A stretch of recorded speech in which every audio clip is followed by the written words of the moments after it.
we would be a corpse right now. I mean, it's bad. Dangerous, damage-producing storms are locking onto the East Coast right now. And if you live anywhere near the Mid-Atlantic or the Blue Ridge Mountains, you need to hear this before Sunday. This is your severe weather briefing for Sunday, July 5th, 2026, the day after the 4th of July. And the setup unfolding across the eastern United States is not one you want to ignore. A brutal, record-challenging heat wave has been baking the central and eastern US for days, and now that heat is about to collide with a stalled weather boundary sitting right over the mid-Atlantic and the southern Appalachians. When that much heat and moisture pile up against a boundary that refuses to move, the atmosphere doesn't just get uncomfortable, it gets loaded. And on Sunday, that load is expected to let go in the form of fast-forming, wind-driven thunderstorms capable of significant damage. This isn't a slow-moving drizzle day. This is a get-your-outdoor-plans-done early kind of day. Before we break down the radar and the exact counties in the crosshairs, I want to know, where are you watching from tonight? Are you in Virginia, West Virginia, Maryland, North Carolina, or anywhere along that Blue Ridge corridor? Drop your city or county in the comments below so I can track conditions for your specific area as we move through this report, and I'll be checking back on those comments throughout the day Sunday. Here's why I need you to stay locked in for the next few minutes. This system is riding on top of one of the most extreme heat setups we've seen so far this summer. We're talking heat index values that could push toward 115 degrees in spots, and that kind of energy doesn't just disappear quietly. It gets released through thunderstorms that can go from a clear sky to a damaging wind event in under 30 minutes. I'm going to walk you through exactly which states are most exposed, what kind of wind speeds we could be talking about, and the timeline block by block. So by the end of this video, you'll know exactly what to watch for in your area. Don't skip ahead. The regional breakdown covers more ground than just the headline states. Let's get into the official outlook from the Storm Prediction Center in Norman, Oklahoma. For Sunday, forecasters have placed a 15% risk for severe weather, categorized as a slight risk across the mid-Atlantic and into the Blue Ridge Mountains. That includes Virginia, West Virginia, western Maryland, and the higher terrain of North Carolina and Tennessee along the Appalachian Spine. STEV's surface boundary is also holding moisture and buoyancy in place across parts of the southeast. So areas from the Carolinas down toward Georgia are staying in play as this system evolves through the weekend. Now here's the important distinction I promised you at the top of this video, because I'm not going to blow this out of proportion just to get your attention. The tornado threat for Sunday is low. Wind shear, the ingredient that makes storms rotate, is weak with this setup.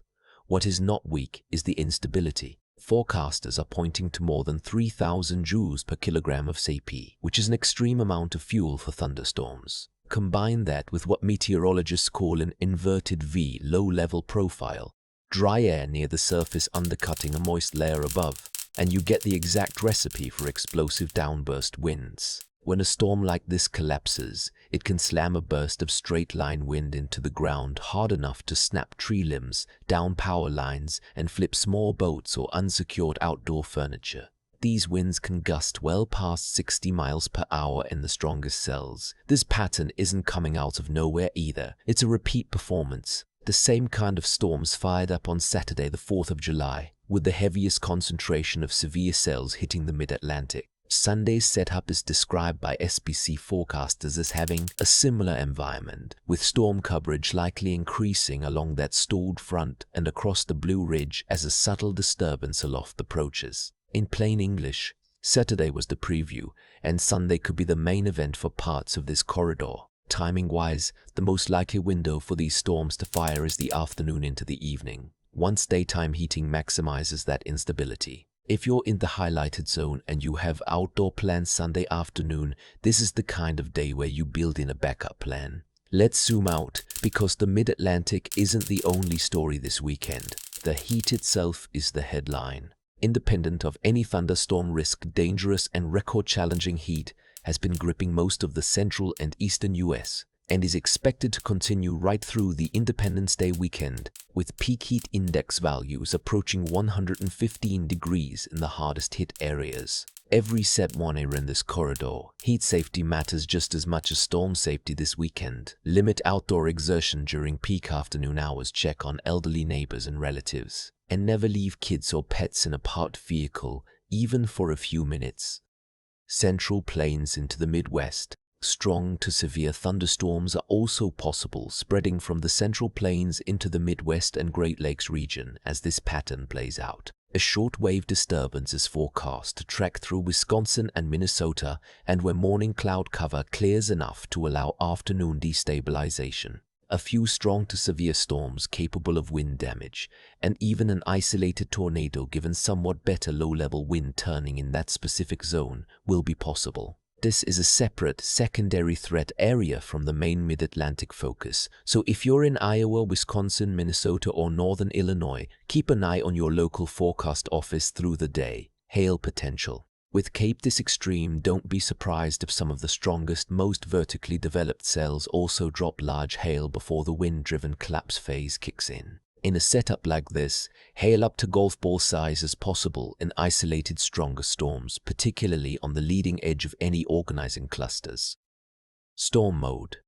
Because shear is weak, don't expect classic, long-track supercells rotating for hours. What's far more likely is a mix of quickly maturing single cells and clusters that can briefly organize into what's called a bow echo, a bowed line of storms that's extremely efficient at producing widespread wind damage over a fairly short period of time. These can look almost tame on radar right up until they collapse. So small on the map does not mean small impact on the ground. The southeast watch zone, because that boundary is stalled and buoyancy is holding south of it, expect this pattern to potentially repeat for multiple days beyond Sunday, meaning the Carolinas.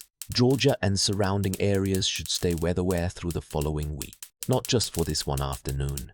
So here's your bottom line heading into Sunday. This is not a tornado outbreak, but downburst winds from a heat-fueled storm can do just as much damage to a roof, a tree line, or a power grid as a weak tornado can, and they arrive with far less warning. If you're in Virginia, West Virginia, Maryland, the Carolinas, Tennessee, or anywhere along that Blue Ridge and Mid-Atlantic corridor, here's what I want you to do. Keep a weather radio or your phone's emergency alerts on through Sunday afternoon and evening. If a severe thunderstorm warning is issued for your county, treat it seriously. Move away from windows, secure loose outdoor items, and if you're driving, get off the road until the strongest winds pass. And with heat indices this extreme, stay hydrated and limit time outside during peak afternoon hours regardless of storm timing. I'll be trekking this system closer to where the clouds touch the mountains. Every stead rings you trail brings you closer, so make sure you're subscribed with notifications turned on. That's the fastest way I can get you the next update, the moment conditions shift. Stay safe out there, and I'll see you in the next report.